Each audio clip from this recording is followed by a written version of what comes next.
आता आपण बघूयात महाफास्ट 100 बातम्यांचा आढावा।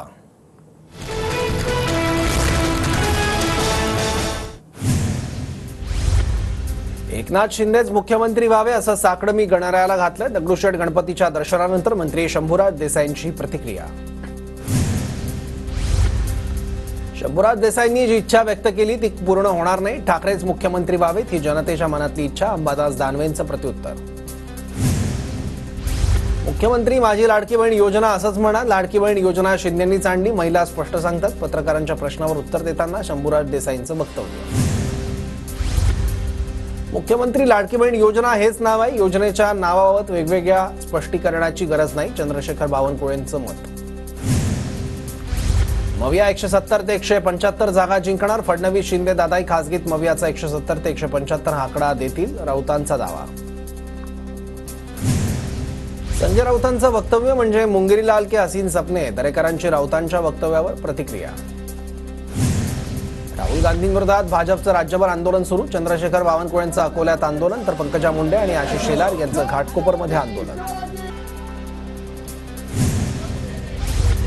नागपुरात राहुल गांधींच्या समर्थनार्थ काँग्रेसचं जोडे मारो आंदोलन। व्हरायटी चौकात काँग्रेसचे कार्यकर्ते आक्रमक। राहुल गांधींना धमकी देणाऱ्या विरोधातही आंदोलन। राहुल गांधींचं आरक्षणाबाबतचं वक्तव्य तोडून मोडून समोर आणलं। दुर्बल समाजाला न्याय मिळेपर्यंत आरक्षण राहावं ही सर्वांचीच भूमिका। राहुल गांधींच्या वक्तव्यावर राऊतांची प्रतिक्रिया। आरक्षण रद्द करणार असं राहुल गांधी बोलले नाहीत। भाजपच्या फेक नरेटिव्हला जनता भुलणार नाही। बाळासाहेब थोरातांचं ट्विट। राहुल गांधींच्या पोटातलं ओठात आलं, त्यांच्याकडून संविधानाचा अपमान। राहुल गांधी माफी मागत नाहीत तोपर्यंत आंदोलन करणार, पंकजा मुंडेंचा इशारा। शिंदे गटाच्या यामिनी जाधवांकडून बुरखा वाटपाचा कार्यक्रम। मुंबईतील भायखळ्यात यामिनी जाधवांकडून बुरखा वाटपाचा कार्यक्रम।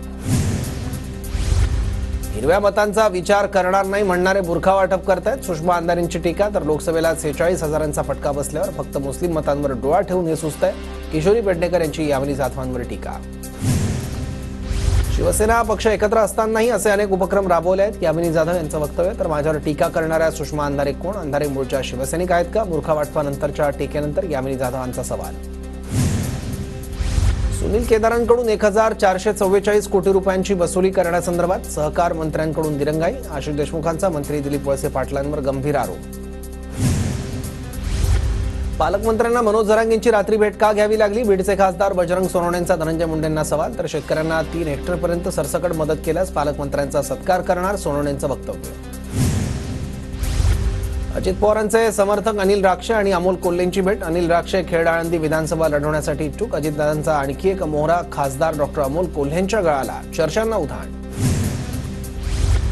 आज ठाकरे गटाकडून आमदार अपात्रता प्रकरण मेन्शन केलं जाणार। सुनावणीसाठी विशिष्ट तारखेची मागणी ठाकरे गट करणार। ठाकरे गट आज सरन्यायाधीशांना विनंती करणार। शिवसेना राष्ट्रवादीमधील आमदार अपात्रता प्रकरणातील सुनावणी पुन्हा लांबणीवर। सुप्रीम कोर्टात 15 ऑक्टोबरला सुनावणी होणार। तर शिवसेना पक्षाचं नाव चिन्हाबाबत 21 ऑक्टोबरला सुनावणी आणि राष्ट्रवादी पक्षाचं नाव चिन्हाबाबत 12 नोव्हेंबरला सुनावणी। पंतप्रधान सरन्यायाधीश भेटीनं अनेक प्रश्न निर्माण झाले। बेकायदेशीर कृत्यांना अभय आणि धार्मिक अधिष्ठान मिळालं, सामनातून भेटीवर टीका। आधीचे पंतप्रधान निवासस्थानी इफ्तार पार्टी ठेवायचे आणि सरन्यायाधीशही उपस्थित राहायचे, मग गणपती पूजनाला मोदी गेले तर इतका गहजब का? फडणवीसांनी ट्विट करत विरोधकांना फटकारलं। राज्य सरकारने एसटी कर्मचाऱ्यांची फसवणूक केली। मुख्यमंत्र्यांनी 1 एप्रिल 2020 पासून पगारवाढ देणार असल्याचं सांगितलं होतं, प्रत्यक्षात एप्रिल 2024 पासून पगारवाढ देण्यात येणार आहे, श्रीरंग बर्गेंचा आरोप। फक्त हिंदूंशी व्यवहार करेन अशी प्रत्येकाने शपथ घेतली पाहिजे, सर्व धर्म समभाव आपण मानायचा नाही, भाजप आमदार नितेश राणेंचं पुन्हा वादग्रस्त वक्तव्य। नितेश राणे मतांची भीक मागून सत्तेवर येणारी अवलाद, जातीवादी आमदाराला भाजपने देशातून हद्दपार करावं। ठाकरे गटाचे शरद कोळी यांची नितेश राणेंवर जहरी टीका। खोटी साक्ष दिल्याप्रकरणी पूजा खेडकरला नोटीस। खेडकरला 3 आठवड्यांची मुदत, पुढील सुनावणी 26 नोव्हेंबरला होणार। पॅरा ऑलिम्पिक पदक विजेता सचिन खिलारीचं पुण्यात जंगी स्वागत। सचिन खिलारीच्या स्वागतासाठी पुणे विमानतळावर गर्दी। पॅरालिम्पिक पदक विजेत्यांशी मोदींचा संवाद। पंतप्रधान मोदींकडून खेळाडूंचं कौतुक। सांगलीत शरद पवारांच्या निषेधार्थ भाजपचं आंदोलन. हिंदू देवतांबद्दल अवमानकारक बोलणाऱ्या ज्ञानेश महाराव यांच्या विरोधातही आंदोलन.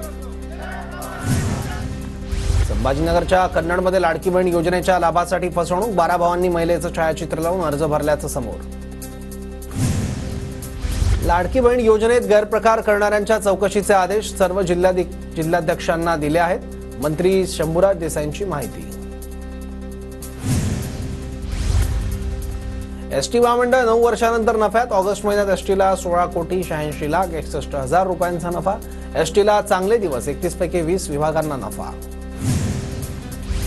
माजी आमदार संजय बाबा घाटगेंना कोल्हापूर जिल्हा मध्यवर्ती बँकेत स्वीकृत संचालकपदी संधी मिळणार. पालकमंत्री हसन मुश्रीफ यांना पाठिंबा दिल्यानं संजय घाटगेंना बक्षीस. गोंदिया जिल्ह्यात भाजप आमदाराच्या स्टंटबाजीचा व्हिडिओ समोर. ट्रॅक्टरवर बसून आमदाराकडून स्टंटबाजी.